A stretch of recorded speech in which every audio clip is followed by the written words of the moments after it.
یہ رشادی کا جو لفظ ہے ان حضرات گرامی کے نام کے ساتھ، یہ بنگلور میں ایک 70 سالہ قدیم ترین جنوب کا مایہ ناز ادارہ، جس کے بانی مبانی بڑے حضرت علامہ ابو سعود صاحب رحمۃ اللہ علیہ، جو میرے ہی ضلع کے بلنچ پور شہر کے رہنے والے، وہ دارالعلوم سبیل الرشاد سے فراغت کی نسبت پر ان کے نام کے ساتھ یہ رشادی کا لفظ لکھا ہوا ہے۔ میں ابھی بیٹھا ہوا تھا اور یہ بچہ تکمیل کر رہا تھا تو ایک لفظ مجھے یاد آیا کہ ہمارے تمل ناڈو میں ملک کا ایک واحد مدرسہ ہے، پورے ملک میں ایسا مدرسہ نہیں ہے، بے مثال مدرسہ ہے، جس مدرسے کے فارغ التحصیل حضرت علامہ ابو سعود صاحب علیہ رحمہ، انہوں نے اسی مدرسے میں پڑھا، اور ہمارے علاقے جنوب کے مایہ ناز داعی کبیر مولانا خلیل الرحمن کرنوری کاشفی، وہ اسی مدرسے کے فارغ تھے۔ ہمارے صوبے تمل ناڈو میں ایک شہر ہے لال پیٹ جسے کہتے ہیں، اور وہاں ایک مدرسہ ہے منبع العلوم، اور اس مدرسے کو 170 سال کی عمر ہو گئی، اور 170 سال سے وہ مدرسہ بغیر مطبخ کے چل رہا ہے۔ اس مدرسے میں کوئی مطبخ نہیں ہے۔ آج آپ جا کر دیکھ لیجئے، تماشا دیکھنے کے لیے آپ تفریح گاہوں میں جاتے ہیں، اللہ کی ایک شاہد قدرت کو دیکھنے کے لیے جائیے کہ مدرسہ ہم نہیں چلاتے، مدرسہ دین کی حفاظت کا قلعہ ہے، اور دین کی حفاظت کا ذمہ اللہ نے اپنے ذمے لیا ہے۔ یہ مدرسے اللہ چلاتے ہیں۔ 150 سال سے زیادہ عرصہ ہو گیا، اس مدرسے میں آج تک مطبخ نہیں ہے، اس مدرسے میں آسمان سے کوئی من و سلوہ کا دسترخوان نہیں اترتا۔ اس مدرسے کی ترتیب یہ ہے کہ اگلے سال میں شوال میں داخلہ لینے والے حفاظ اکرام کے لیے دفتر اہتمام میں اس سال رجب شعبان میں جا کر لال پیٹ گاؤں کے شہر کے رہنے والے لوگ پیشکش کرتے ہیں کہ اگلے سال داخلہ لینے والے حفاظ اکرام میں سے ایک حافظ قرآن کی کفالت ہمارے گھر سے ہوگی، یعنی 4 سال تک ہمارے گھر سے اس حافظ قرآن کا صبح کا ناشتہ اور دوپہر کا کھانا اور رات کا کھانا جائے گا۔ اور اسی طرح سے شعبہ عالمیت میں داخلہ لینے والے طلبہ کے لیے جن کو اللہ نے اور مالی وسعت دی ہے، وہ پیشکش کرتے ہیں کہ اگلے سال داخلہ لینے والے شعبہ عالمیت کے ایک طالب علم کی کفالت ہمارے گھر سے ہوگی، یعنی 8 سے 9 سال 7 سال تک اس طالب علم کا کھانا ہمارے گھر سے جائے گا۔ اور آپ کو حیرت ہوگی، آپ جا کے دیکھ لیجئے کہ آج بھی روزانہ جو معمور خدام ہے وہ کھانا لانے کے لیے ٹفن سے وہ اپنی گلیوں میں منتخب شدہ اپنی گاڑیاں لے کر جاتے ہیں، اور ٹفن میں طالب علم کا نمبر لگا ہوا ہوتا ہے، اور روزانہ 3 ٹائم وہ خدام کھانا لا کر دسترخوان میں بچھا ہوا رکھ دیتے ہیں، اور طلبہ اپنے نمبر کے مطابق کھولتے ہیں، اور طرح طرح کے کھانے ہر گھر کے انواع و اقسام کے ساتھ سال بھر یہ سلسلہ 150 سال سے زیادہ لمبے عرصے سے چلا آ رہا ہے۔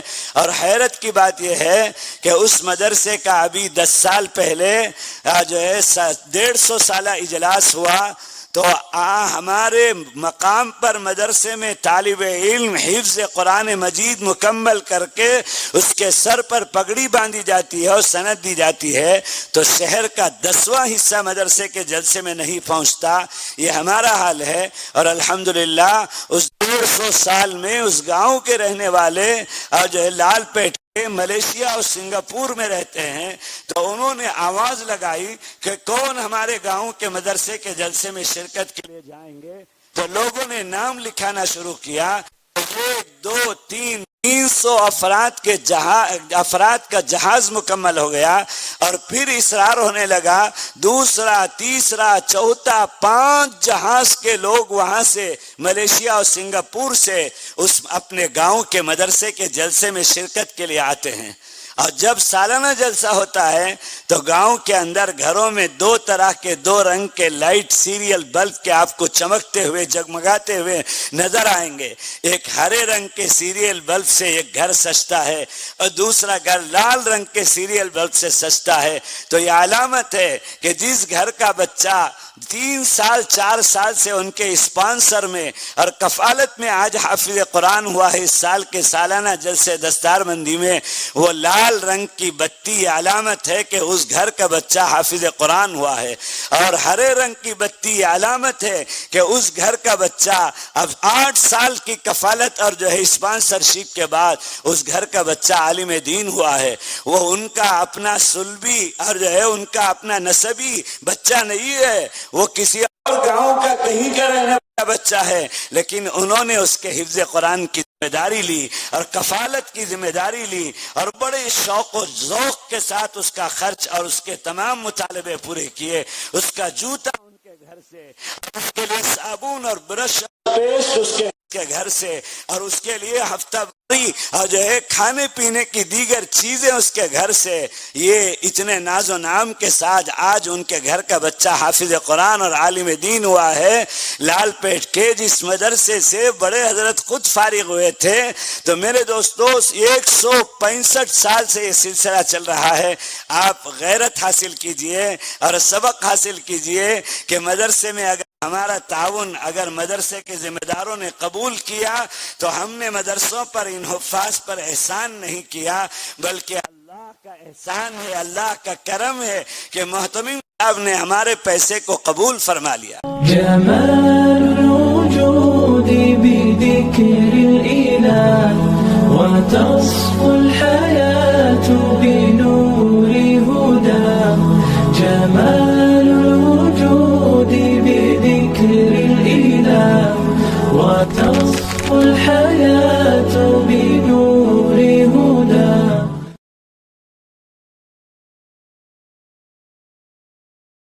کہ غریبوں کی مدد کی جائے، کام کیے جائیں جو فلاح و بہبود اور کامیابی کے کام ہوں، لوگوں کی سہایتا کی جائے، اس کام کے لیے اس کو لایا جائے، اسی کام میں اس کو لایا جائے گا۔ اس لیے ہمیں یہ نہیں کہنا ہے کہ آپ اس میں سے یہ نکال دیجئے، یہ بڑھا دیجئے۔ ہم یہ کہتے ہیں کہ ہمیں یہ وقف کا قانون جو بنا ہوا ہے وہ کافی ہے۔ جو لوگ یہ کہتے ہیں کہ اس سے مسلمانوں کے وقف کی حفاظت ہوگی اور مسلمانوں کو فائدہ ہوگا، ہم اس کو جھوٹ سمجھتے ہیں، مکر و فریب سمجھتے ہیں۔